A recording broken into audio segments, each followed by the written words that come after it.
Good morning, everyone. Good to see you. And good to, well, I can't see you who are on Zoom, but it's good to have you with us as well.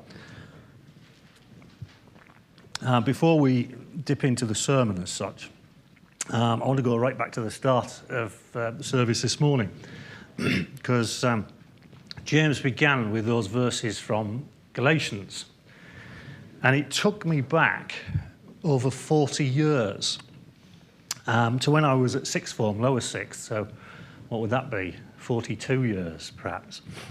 And I was sat in a break in the kind of assembly hall in this sixth form, and there was a bunch of guys, upper sixth, just a little bit to my side, and they were taking the Lord's name in vain, and just, the language was foul, and it just wasn't good. And as a young Christian, I found it a little bit disturbing and frustrating.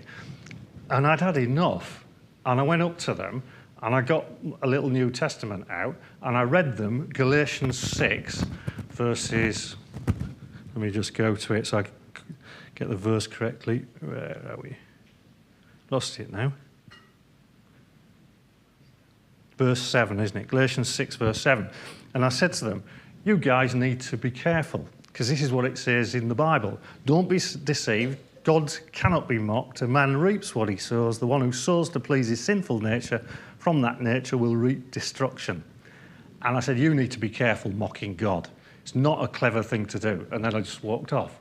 And I never heard them kind of taking God's name in vain like that again. I guess maybe because they thought this strange guy's going to come around. And my mind, sorry, I'm on a second sermon at the minute, or a first sermon before the main one.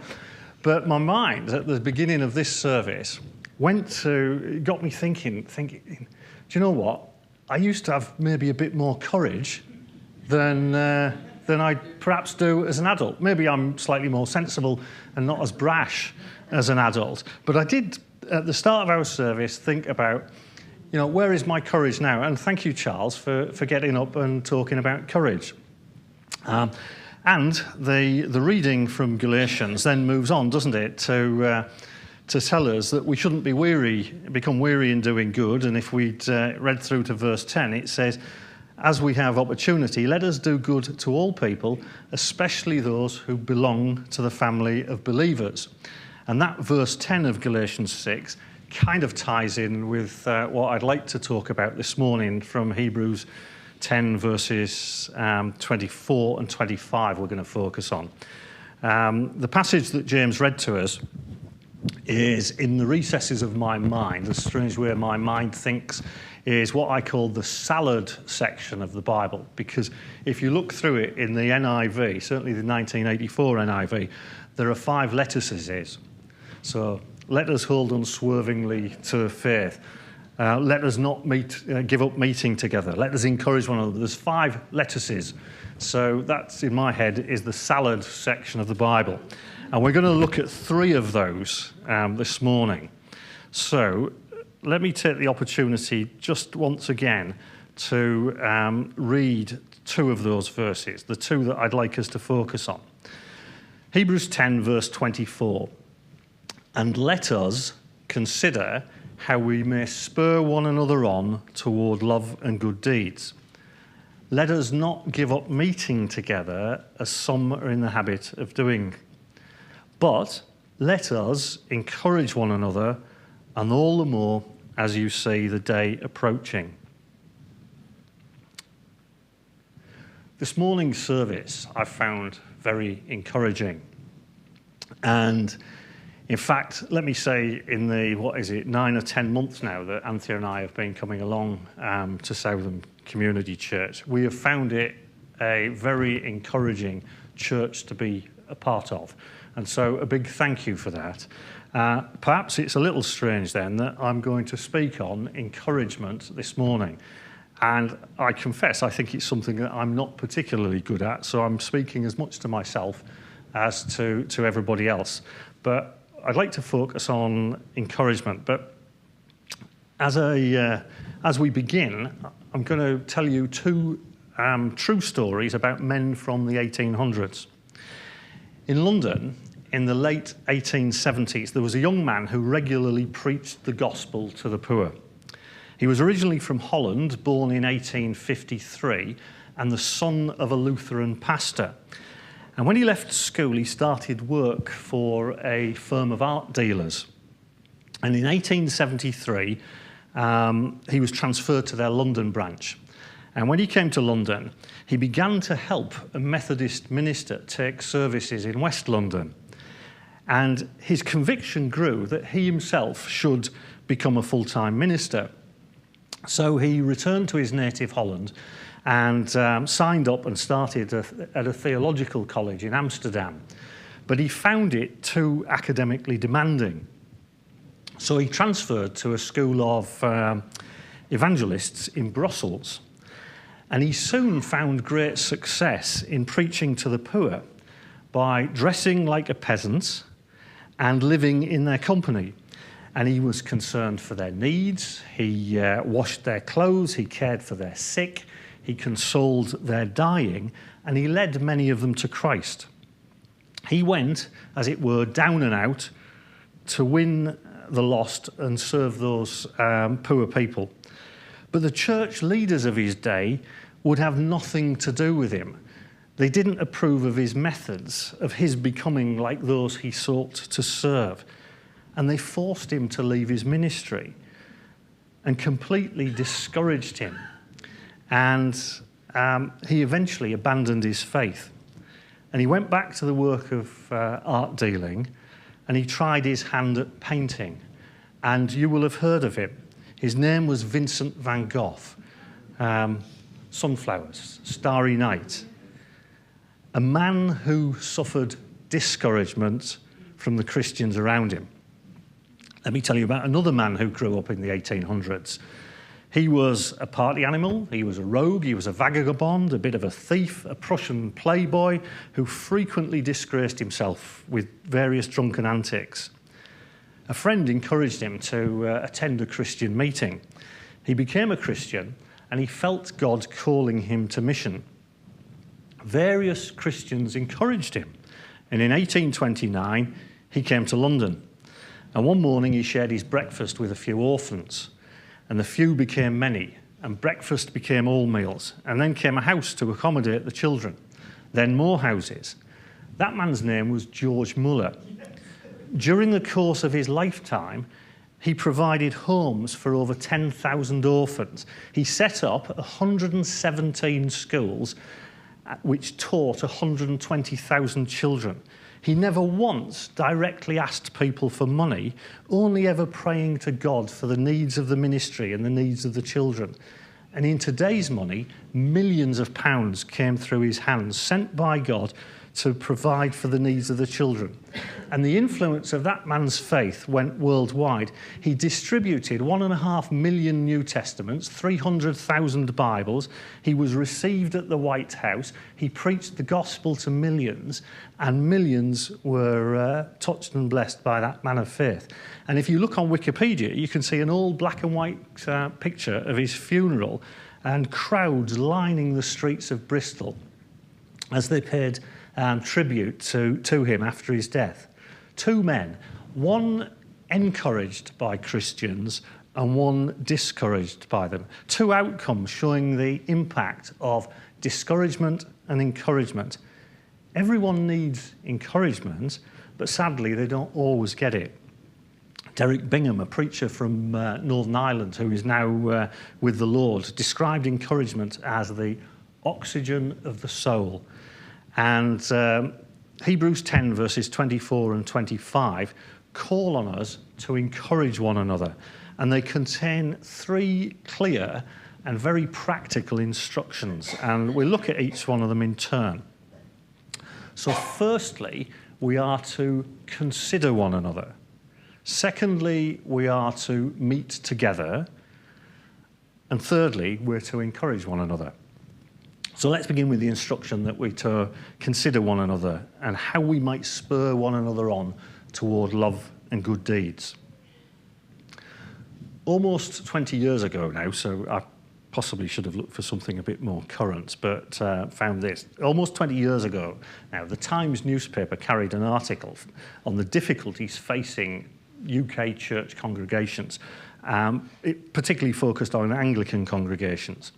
And it began with a rather disturbing paragraph which said, churches in Britain are a toxic cocktail of bullying and terror, with congregations dominated by neurotic worshippers who spread havoc with gossip and manipulation. Now, the article was the journalist's interpretation of a report commissioned for the Church of England. And I suspect, like a lot of press articles, it sensationalised one or two issues. Nevertheless, it's not a pleasant picture, and it's certainly not how the church should be. Rather than gossip and manipulation, we're instructed by the writer to the Hebrews to think about each other in a positive and very practical way. We're called to give serious attention to how we stimulate each other in a wholly positive manner.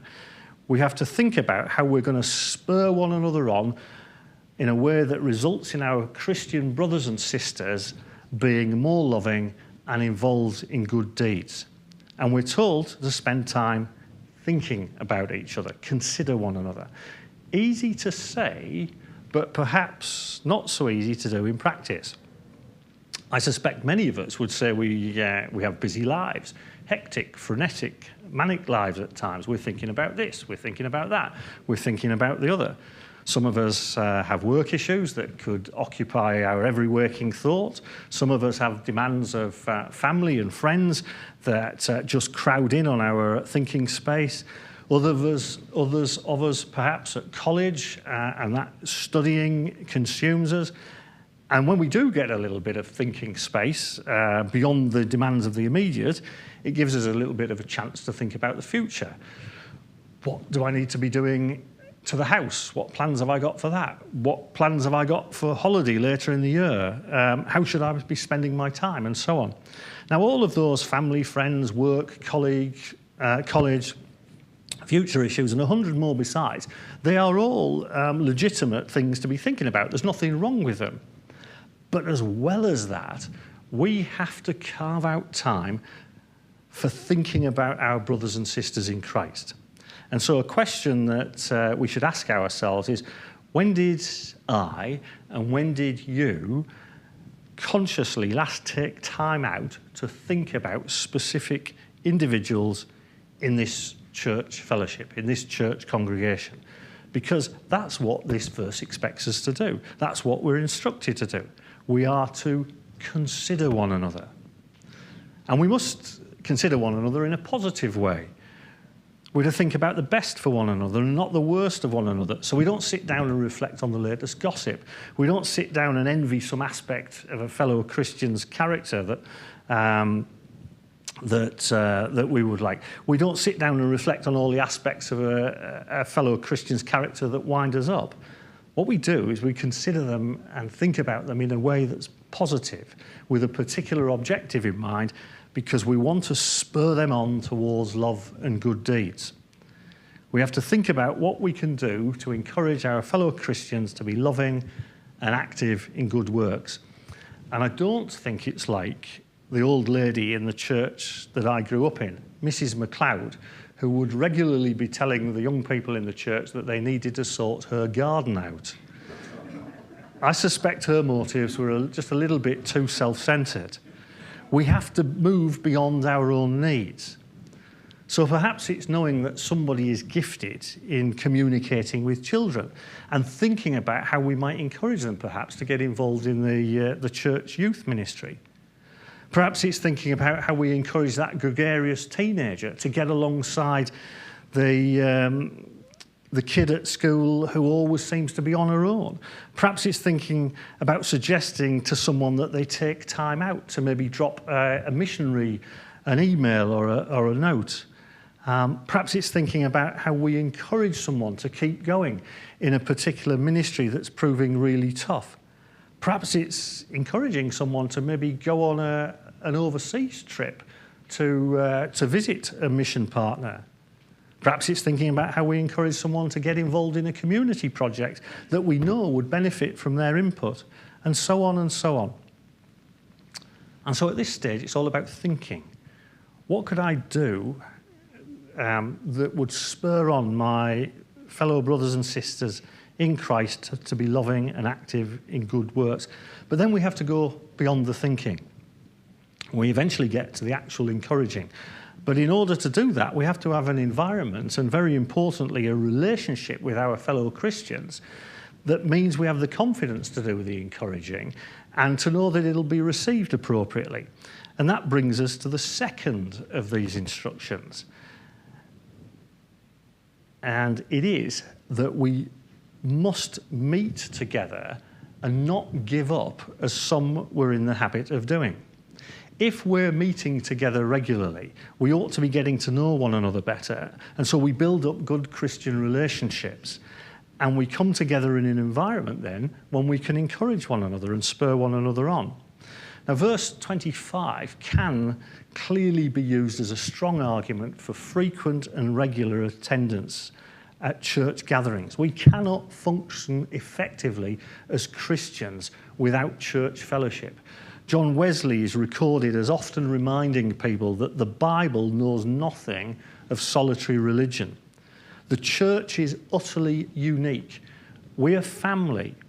We're a body intimately dependent on each other. And we're eternal. We have responsibilities to one another. And so the church is not something that we drop in and drop out of. It's not something that we casually observe. It's not something that's take it or leave it. It's not something on which there is a fringe to sit. If we've trusted Christ and chosen to follow him, then we're a member of his body, the church, and we have responsibilities to one another. And it appears from verse 25 that some of the early Jewish Christians had got into the habit of neglecting church gatherings. And it was a bad habit to develop. Now, we're not told why they developed that habit. Maybe they found other activities more attractive. Maybe they were so busy they felt they didn't have time. Maybe one or two people frustrated them and they just thought, you know what, I'm going to give this a miss. Maybe they felt the service style wasn't to their particular taste. And maybe they found other reasons and they just drifted. We're not told. But whatever it was, they got it wrong when it came to the habit of church gatherings. Now, we live 2,000 years on in a completely different part of the world, in a different culture. But there is still the danger of drift and of developing that same damaging habit. There's undeniable pressure to marginalise church attendance, pressures of work and family life. Legislation that decades ago now turned Sunday into a new Saturday. The attraction of entertainment, sporting events, shopping and so on. We need to be careful about the habits we develop because some of them can be bad for us and we need to cultivate good habits. And so we need to take these verses seriously. And our habit should be to be regularly making the gathering of the church a priority. And for most of us, that's coming here in person. But for others of us, it's gathering on Zoom. And I love the fact that we have a number of our brothers and sisters that join each week on Zoom. And I said it, I think, the last time I was up here, I really appreciated it when I was kind of quarantined with COVID. And I was able to join the service. And then at the end of the service, I could chat and engage with the folk who had joined the service on Zoom. It's great. So number one, consider one another and think about how we spur one another on towards love and good deeds. Then number two, meet together so we're in the habit of being in an environment where we're building relationships and then we can mutually encourage one another. And then number three, we actually get on and do the encouraging. And in preparing these notes, I found myself struggling a little bit in terms of how do you expand or explain let us encourage one another. Because in a way, it's self-explanatory, isn't it? It doesn't need any explanation. And my mind went to the sports manufacturer Nike and their strapline. 3 words, just do it. Let us encourage one another. Just do it. Romans 12, verse 8, tells us that some Christians have a special gift of encouragement. As I said right at the outset, I think I need to speak to myself with this because I'm not sure I'm particularly good at encouraging. But we need to be clear that the instruction in Hebrews is to all of us. We don't just leave encouragement to those who have a special gift of encouragement. It is the responsibility of all of us. These verses in Hebrews 10 aren't addressed to a specific individual or really to a limited group of people. There are ways to encourage and there are ways to discourage. And if I can share a couple of examples. So I went back right at the beginning because of what James shared and then what Charles shared. I went back to my teens. I'm now going to go back to my 20s. So I think I must live in the past. I'm getting old. But when I was in my 20s, I had two experiences at different churches when I was preaching. At one church, there was a prayer meeting immediately prior to the start of the service. And not only was I preaching, I was asked to lead the service as well. And so rather like the start of our service, there's a little prayer meeting and then it's roll into the service. And I went along and I prayed with others.